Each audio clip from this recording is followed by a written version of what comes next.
Welcome back to Normal Baseball's 2023 Will Be Team Projection Series. Today we have the Seattle Mariners. Let's get into it.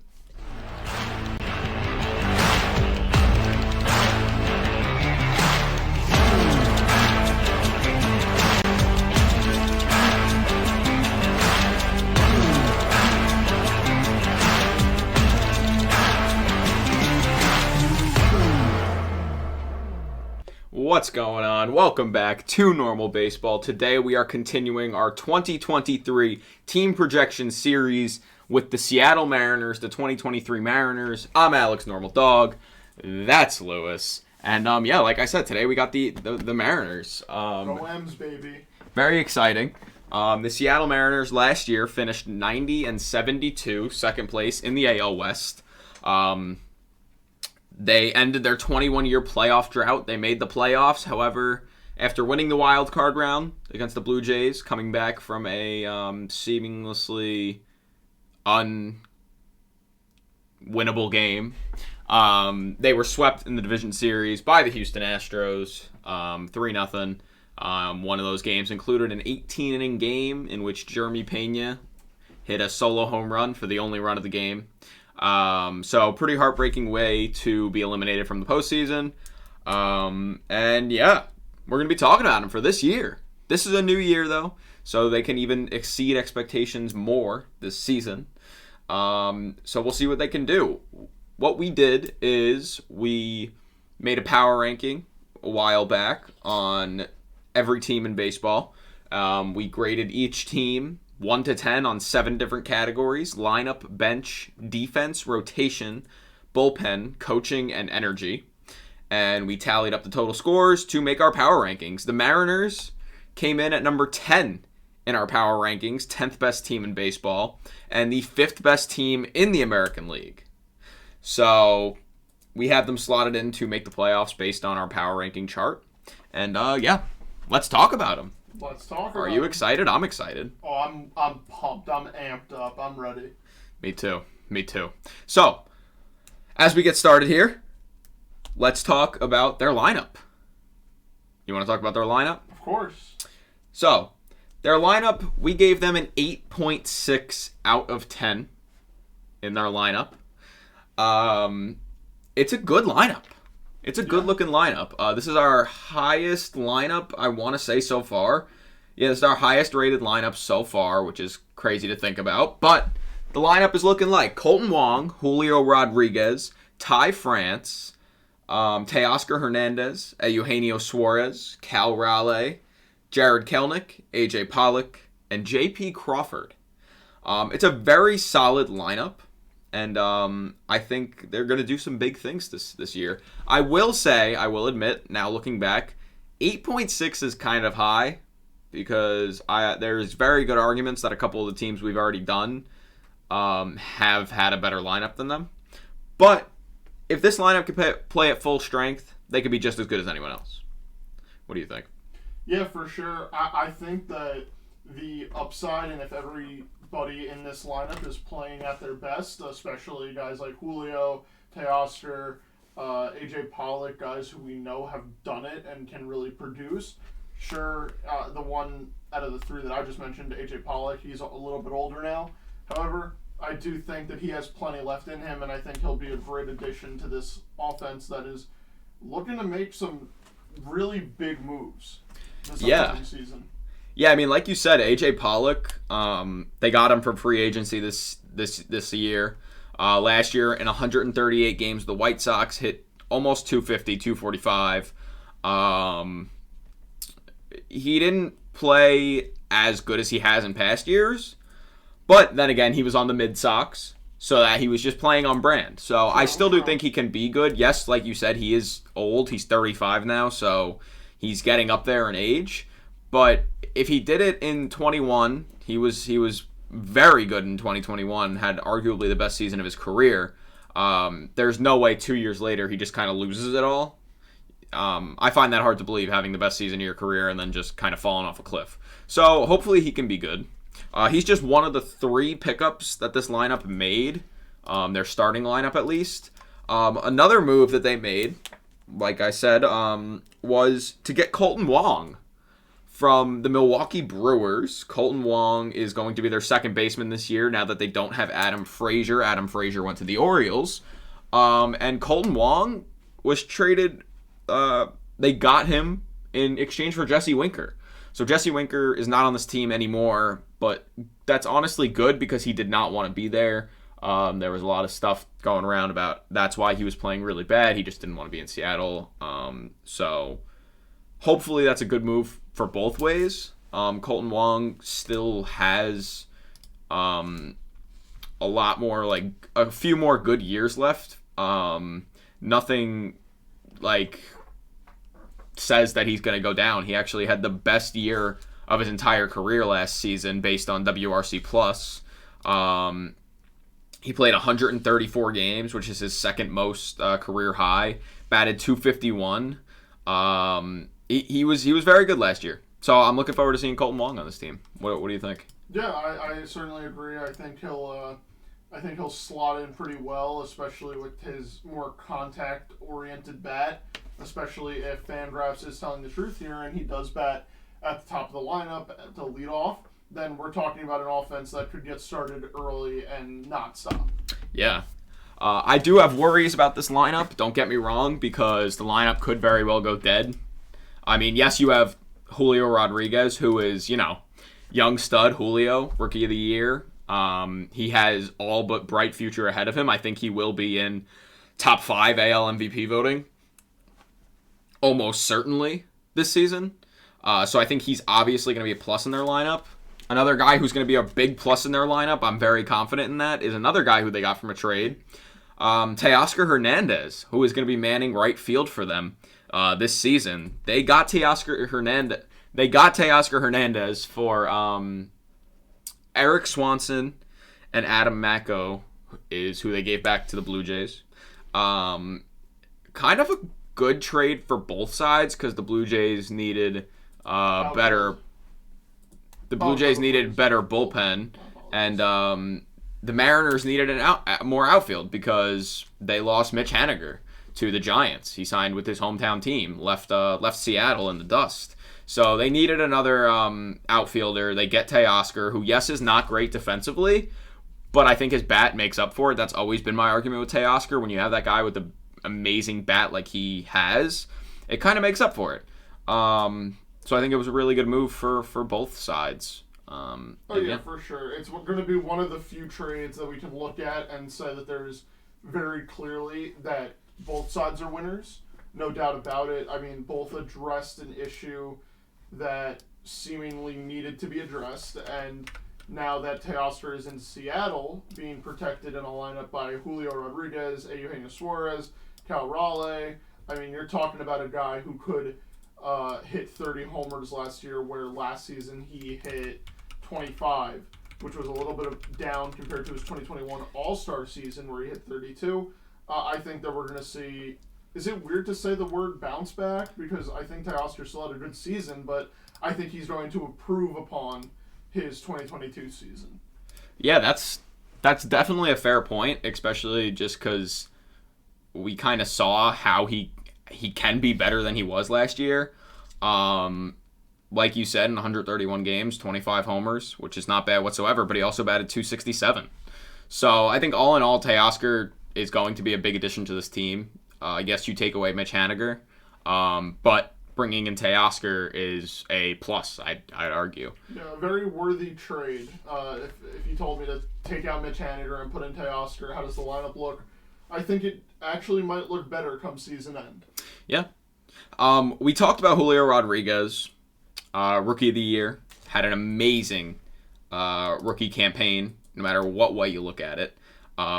He batted .284 in 132 games. He really just found his rhythm. Yes, he struck out 145 times, but having almost a 30-30 season with doubles, homers, 30-30-30 if you look at doubles, homers, and steals, 25 doubles, 28 homers, and 25 steals. It was an amazing rookie year. What do you think he does this season? Like, I already said that I think he's going to be top 3 AL MVP, or top 5 AL MVP. What do you think he's going to be doing this season? I think give him a full season. I think we're talking about him having 100 RBIs. I think that should be a benchmark for him in 132 games. He had 75 RBIs. Another thing, another counting stat that I see going up, his homers and stolen bases. Give me at bare minimum 30-30, but if you told me that he would go 40-40 this season, I would believe you. I would buy into it. I'm in. And the final thing, I definitely see his strikeouts going down with his batting average going up. Most of his strikeouts were in the very early part of the season because he has been so used to the robo-umps down in the minor leagues that he had to adjust for, I don't want to say the emotions, but the human element of calling balls and strikes, which led to a lot of strikeouts looking that he did not consider strikes. Definitely, I think we might see him bat over 300 with less than 110 strikeouts over the course of the season. Fair and bold. I love it. Very bold. That's what I like to hear.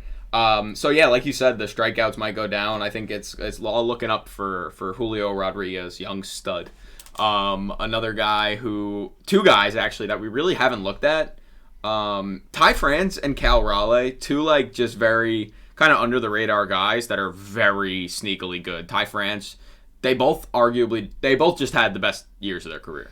Yeah. They both had amazing years. And I think they will both follow up with another amazing year. Like, there's nothing saying slow down.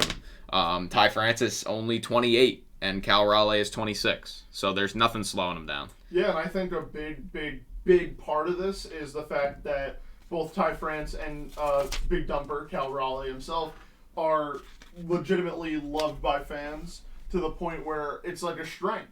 I think, obviously, being in a stadium where it kind of feels like you have a 10th man on the field, being the fans, it probably means a lot more to the players than either you or I can at least comprehend. Because it's important to have that combination of, I think I can do this, and so do the fans. Yeah, no, there's certainly something to that. What's up? I think the microphone might be on the wrong setting. No, we're good. Go on. But definitely looking forward to seeing how Cal Raleigh and Ty France do upon their to add upon their 2022 season. Give me Cal Raleigh starting in the All-Star game. Yeah, I'd love to see that. Him and Luis Castillo, I think, will be the starters. Way. No way. Yeah, because it's in Seattle. Yeah, no, I don't think we'll get into the pitching. But something tells me that that's a stretch, but it would be great to see. But that is a stretch. Do we want to move on to their bench? Their bench. Yes, please. So their bench, we gave their bench a 6.2 out of 10. Yes, a little bit on the lower side. However, I think that's justified. I mean, yes, they picked up Tommy La Stella in free agency. They re-signed Dylan Moore, or rather, they extended Dylan Moore. Tommy La Stella played 60 games last season, batted .239. Nothing crazy. Do I expect him to do anything crazy when he plays? No, not at all. So that's that. It's just a lot of like not amazing but not bad players. Like Tom Murphy can still be good. Dylan Moore is still a pretty good player. They just extended him. They wouldn't have extended him. Wow, what did I just say? They wouldn't have extended him if they didn't think he was good. And then Sam Haggerty, who in the last couple of years has just kind of been there. He's just kind of existed. So yeah, definitely guys who are above average are definitely worthy of the grade that we gave them of a 6.2. I'm looking forward to seeing how it goes down the stretch. Obviously, their lineup is kind of it's very good, but down the stretch, especially if they're making a playoff push, they're going to need guys to be rested. So it's going to be interesting to see how they go about it, because all these guys could honestly earn a contract somewhere else. I don't know if I go that far. We say above average. They're not above average when you look at the entirety of the league. As a bench guys, some of them are above average, some of them aren't. But like it's very middle of the road. I wouldn't say that any of these guys could leave and get contracts elsewhere. Okay. Not starting contracts. No way. Okay. That's just my opinion. I don't think any of these guys are good enough to start really anywhere. But they can prove us wrong in the games that they do get to play because, like you said, these guys are going to have to rest at some point. So they can't have their entire lineup going out there for 162. I don't think that's ever happened in the history of baseball. So True. we'll see. We'll see what their bench can put together. Do we want to move on to defense? Let's move on to their defense. Yeah, let's bang it out. The Seattle Mariners defense. We gave them a 7.5 out of 10. It's a good defense. You got J-Rod, young stud. What brings it down for me is obviously Teoscar Hernandez. But when you look past that, Cal Raleigh was an extremely good defender last season. I have notes on it. Let me pull up Cal Raleigh's his defensive notes. So Cal Raleigh had 9 framing runs, which was 4th in the league last season, and 14 defensive runs saved. So very good catcher. Love that from him. Ty France is another guy who has good defense. Eugenio Suarez, you had some notes about Eugenio Suarez's defense when we mentioned him in the top 10 third base. Yeah, I can pull that up real quick. I definitely think that the 7.5 that we gave them is very much warranted. It seems very fitting. Very fitting. I do think, though, that, like you mentioned, Teoscar is probably going to drive them down a little bit. And I don't know too much about J.P. Crawford's defense, but definitely could be better coming into this season, which could help bring up that number. As for Eugenio Suarez's defense, I put down that basically he played a good defense, definitely not one that is on the likes of Nolan Arenado and Brian Hayes and Manny Machado, but definitely more than serviceable. He's not at the point yet where you can say that he's strictly a DH. Yeah, that's fair. Another guy who I wanted to mention, defensively is pretty good, who we didn't mention in the lineup, Jarred Kelenic, your guy, Lewis. My God. I'm surprised you're not wearing the Jarred Kelenic jersey right now. I'm a little disappointed in you. I don't even know where it is, I'm going to be honest. A little disappointed in you.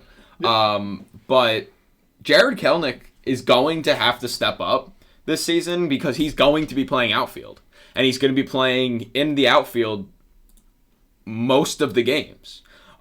This season, this spring training, though, he has proven that he's ready and he is willing to prove himself. He's going to prove himself this season as much as he can in 7 games this spring training. Yes, it is spring training, but he's got 4 homers. He's batting .368. I know spring training stats don't matter, but it does say something from a player when they do good in spring training, just based on the fact that, hey, I want to be here and I want to play as best as I can. They're not just in spring training, just kind of not swinging just to be there. So I still think, well, yes, you have to take these numbers with a grain of salt. Do I think he's going to do this in the first 7 games of the actual season? No. He could. Do I think he will? Probably not. But you never know. You never know. That's what I'm saying. He could. Probably not. But I don't know. But I don't know. I just like seeing these numbers from guys just to prove that they're trying their best at all times. Yeah, I think that Jarred Kelenic, like you mentioned, needs to really step up, hoping that he'll do well and that we'll see a great, what would it be, junior season out of him? Yeah, junior season. It already his 3rd year in the bigs. Definitely the things that we want to see are there. The tools are there. The ability is there. It's not just a matter of him piecing it all together. Yeah, career -2 WAR for Jarred. Career -2 WAR for Jarred Kelenic, so something he'll want to work on this season. Moving on to their pitching staff, we'll start with their rotation. We gave their rotation a 7.2 out of 10 on our scale. Their rotation looks like Luis Castillo, Logan Gilbert, Robbie Ray, George Kirby, and Marco Gonzalez. Very good rotation. I will say, what brings me down is, obviously Robbie Ray pitching not Cy Young level last season. He won the Cy Young very far from it. Yeah, he won the Cy Young in 2021. I know you're very vocal against Robbie Ray. Yep. Because it should be Garrett Cole's Cy Young, but that's neither here nor there. It's in the past now. But all in all, this starting rotation looks solid. Looks like it can compete. Luis Castillo obviously being the big fish that they traded for last trade deadline and that they just extended this offseason. Looks great. Hopefully going into his age 30 season, we're going to see the best version of him possible. Logan Gilbert, kind of like a mini Randy Johnson, especially with how he's been growing out his hair and beard as of recently. Kind of very eerily similar, which is weird to say, but Logan Gilbert looks really good. And where I at least throw the red flags, and where many people do, is the last three of Robbie Ray, George Kirby, and Marco Gonzalez. Robbie Ray being the biggest wild card because, like we mentioned, he won a Cy Young. However, in the 2022 season, he was definitely far from being that Cy Young Award winner that we knew him to be.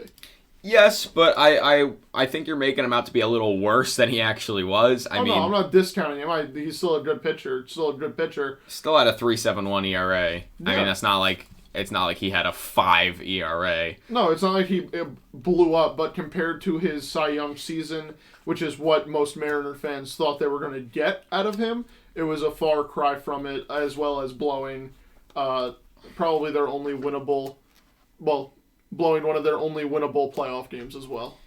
Yeah, you're right, I guess, but I don't know. I still think Robbie Ray could pitch very good last season. He pitched the most innings on this team last season. You say you throw in a red flag with George Kirby. I don't throw in a red flag with George Kirby at all. George Kirby last season started 25 games and had a 3.39 ERA as a rookie. That's very good. I don't throw in any red flags when it comes to a rookie with a 3.39 ERA and 25 starts, throwing 130 innings. I mean, we watched him pitch against the Mets. He pitched pretty good, and the Mets team was very good last year. Another guy, Chris Flexen, also not bad whatsoever. Chris Flexen last season had a 3.73 ERA. But yeah, the top of that rotation, Logan Gilbert and Luis Castillo are the two guys that stand out the most, obviously. I'm excited to see Logan Gilbert really progress this year even more because he has some nasty stuff, and if he's using it in the right way, he'll be very, very, very dangerous. Oh, yeah. Yeah, for sure. The 1-2, I feel like can compete with damn near anybody in the league. So it's just a matter of how they piece the rest of the rotation together, and hopefully they get the most out of them come opening day. I agree. I'm looking forward to seeing that rotation play out this year. Moving to their bullpen. We gave their bullpen a 7.7 out of 10. Yes, they lose Eric Swanson, who was an extremely good reliever last season. But their bullpen still Paul Sewald as their closer, Andres Munoz, the guy who throws absolute gas at all times, Diego Castillo, amazing reliever, Matt Brosh, Penn Murphy, Trevor Gott, who they got in free agency this offseason, Matt Festa, and Chris Flexen, who can start games, but it seems like they have him slotted in as a reliever this year, just kind of eat up innings when needed. Or maybe he'll start some games too. You never know. We will find out. We'll find out. It's a good bullpen. I think it's worse than last year. But I still think it's a very, very good bullpen, especially with the way some of these guys can progress. I mean, Andres Munoz is only 24 years old, and we saw him throwing 100+ miles an hour last season. Yeah. So I'm interested to see what he does. And yeah, it's a good bullpen. I'm just interested to see how the pitching staff is rotated around and who gets what opportunities where, because in all honesty, although on FanGraphs it does say that Paul Sewald is the closer, come All-Star break, could Andres Munoz have better stuff? Could Diego Castillo have better stuff? Certainly. So it's just a matter of what they want to do and who wants to step up to the plate. I feel like it's almost closer by committee, but at the same time it might not be, depending on the situation at hand. That's fair. I mean, yeah, Munoz is definitely going to get saves. Yeah. 100%. For sure. But Paul Sewald was better than people think he was last season. He had 20 saves. He appeared in 65 games. Had a 2.67 ERA. And just all around, his numbers were great. His BABIP for batters against him was 158. The man was kind of lights out last season. I think gets a little underrated, so I'm a big Paul Sewald guy. But yeah. Andres Munoz still has that fire, and it's going to be fun to watch this season. So. Oh, for sure. I'm looking forward to just this entire bullpen. It's going to be able to compete with that Astros lineup for sure, especially in the later innings. Obviously, they're in the same division. Do we think the Mariners could overtake the Astros for the division? No. I don't. Not quite yet. Not yet, but definitely the makeup is there, and I think their strongest component of that makeup would be their bullpen. Fair. I think, yeah, just a lot of things with this team combined. When you combine them all together, it just makes a very good team. They have very, very good, solid players at every kind of aspect. They have good lineup guys. They have good rotation, good bullpen. Just where it matters, they have a lot of guys. Their coaching, we gave a 7 out of 10. It's good coaching. Yeah. Scott Service is a good coach. And Definitely. he coached them to play the playoffs last year. Made a couple questionable moves in the playoffs. Like you said, bringing Robbie Ray in to face Yordan Alvarez. Not a great idea in the long run. But it is what it is. I still think they have very good coaching. Oh, yeah, for sure. They definitely have great coaching. It'll be interesting to see how their playoff shortcomings affect them, and hopefully they'll come out and maybe even go further in the playoffs. Who knows? I'm hoping that we get a really, really good Mariners team, and that really genuinely starts with the coaching and how each game is approached as if it's their last. Yep. So, last category we have left is their energy, which we gave a 9.8 out of 10. I really, obviously... Lewis, I think you could speak on this. I think you're more of a Mariners energy defender than I am. Mariners hype man? Yeah. Yes, that is me. Julio Rodriguez, electric factory. Arguably the most exciting player in baseball as of right now, just because of how exciting, how much fun he is. He's all smiles. I mean, last season when he tripped around heading into third on what could have been a triple, he tripped. And the next day they left out they traced out his body and left the whole thing. And Julio just had an absolute blast with it. On top of Julio Rodriguez, adding a guy like Teoscar Hernandez, who, as you and I both know pretty well, considering that he was on the Blue Jays last season and seasons prior to that, when Teoscar is on, there's no stopping him. He'll be dancing in the dugout. He'll be screaming in your face whether or not he hits a single or that ball is hit 500 feet and it might go across the street into the football stadium. You know, he's just an absolute dog.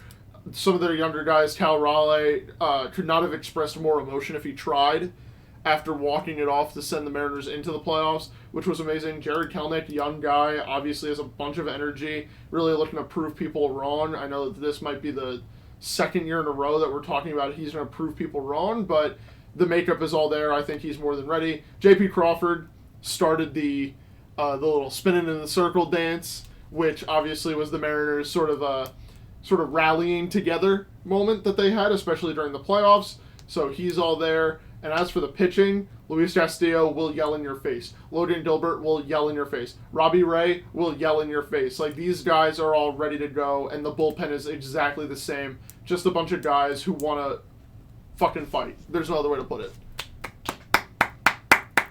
A lot of passion in there. I enjoyed that. Yes. Let's so go yeah, Mariners, baby. I have nothing to say on that. Lewis just kind of ate it all up, which is fine. That's what I wanted.